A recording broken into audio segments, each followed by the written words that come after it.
Честит Великден и честит Гергьовден на зрителите на моя канал, на обичаната от мен аудитория. Представям ви великденски яйца, боядисани в 4 техники. Особено много се вълнуваме как боядисваме яйцата и това е преди всеки Великден, така че видеото е актуално за всеки момент, в който бъде намерено. Моля ви, споделяйте видеото. Яйцата представят резултат от 4 техники за боядисване.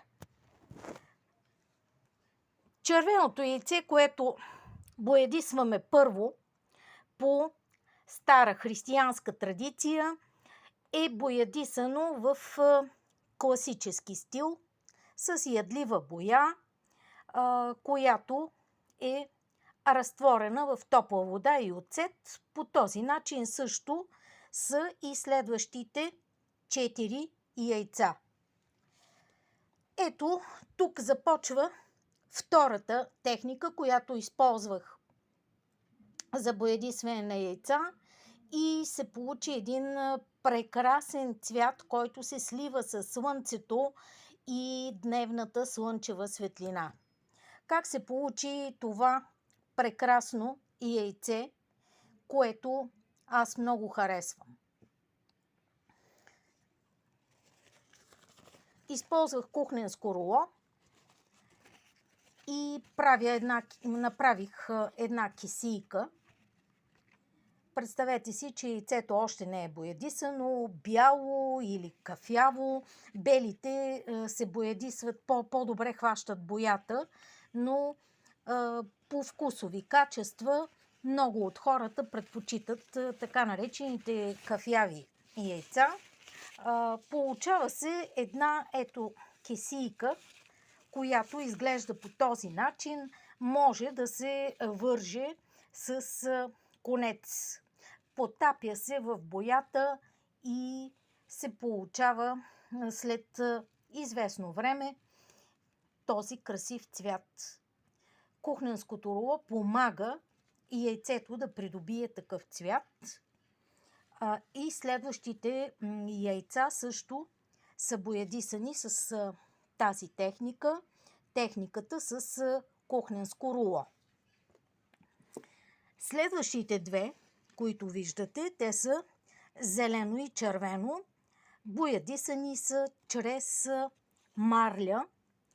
Марлята, за да бъдем прецизни, като санитарен медицински продукт, замислен с други цели, в случая е уточнено, че са нестерилни компреси, но в случая ние ги използваме за най-красивата и приятна цел да боядишем яйцата. По същия начин се правят кесийки и ето, представете си, че яйцето е бяло или кафяво и тук се завързва съответно с конец, потапя се в боята и придобива определена разцветка, която съдържа ето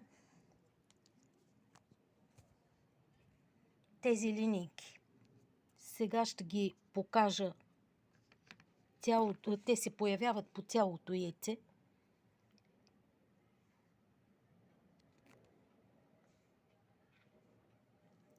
Това е резултата от формичките, които се явяват по него, са резултат от марлята, която използвах. Синьото яйце е боядисано с ориз и с боя. Получава се много свежо. Ето, по него се виждат формичките на ориза. Оризът се потапя в боята. След това отново може да се потапя се и яйцето, като може да се увържи било то с кухненско руло, било то с марля, с нещо, което задържа ориза до неговото изсъхване и отпечатване по този начин върху самото яйце. Всичко е много приятно.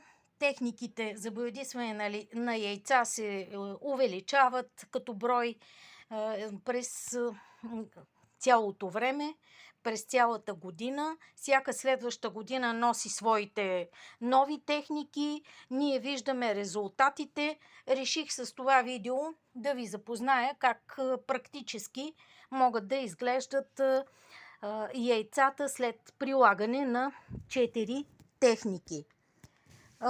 Онези от вас които ще боядисват и продължават да боядисват яйца през следващите години, могат да се възползват от тези техники.